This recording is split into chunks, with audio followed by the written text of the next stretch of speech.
Hello, today I'm going to show how reality in itself is ineffable. You can't really say anything about it. And because of this, right, because you can't say anything about reality, reality allows us to say anything we want to about it. It bears many mutually exclusive or incommensurable interpretations. Incommensurable and mutually exclusive just mean that one can't be true without the other. No, one can't be true if the other's true, kind of thing.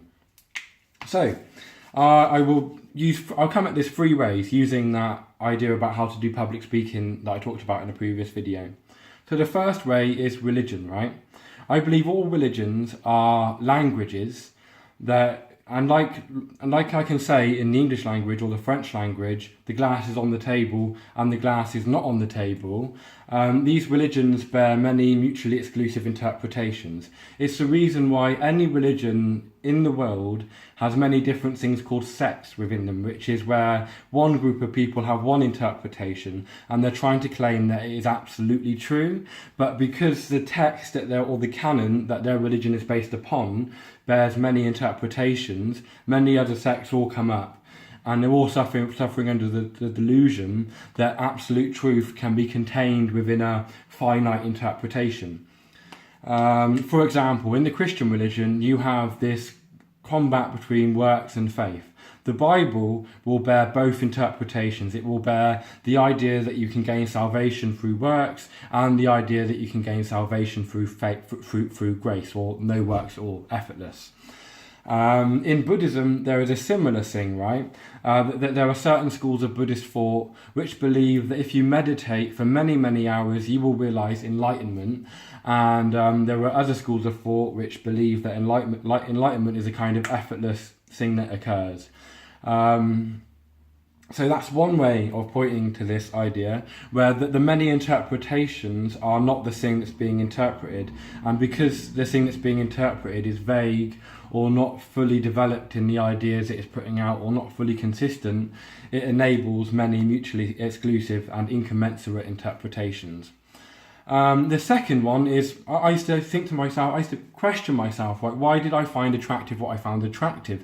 And I would analyse the female form down into shapes and geometries and stuff like that. And if you draw like a circle or a booby shaped thing on a bit of paper, it's not really that attractive, it's not really that arousing. And so you can have this description of a female body which is like just geometrical, kind of mathematical, and it's accurate and it's true, but it doesn't get that raw kind of feeling that we have when we look at a attractive member of the opposite sex. And that kind of thing is it's another description of the female form which is just as adequate and just as true as the mathematical description. They're just two different descriptions or interpretations that serve two different purposes. The third way of getting at that is in science now, there are two grand theories about the universe, or two grand descriptions.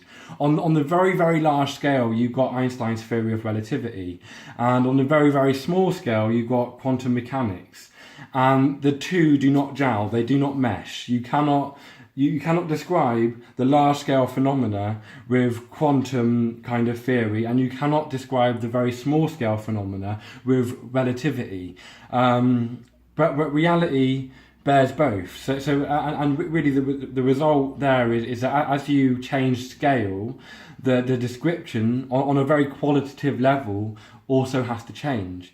It's like this image that you're looking at now, right? On the large scale, if you were to zoom out and you see me, you've got this body moving around and there's a human being here with pots and pans in the background. But if you zoom in really, really, really far, it's made up out of many little pixels, all of which are an individual colour, and it seems like a mess. That's a similar phenomenon. That's what's behind that. Non-duality is basically saying that reality is not an interpretation. It just is, and it bears any interpretation. So if you turn round and say of somebody promoting non-duality that it's false because it doesn't allow this, you haven't understood it. You haven't got to the ineffable mystery that non-duality is pointing to. Goodbye.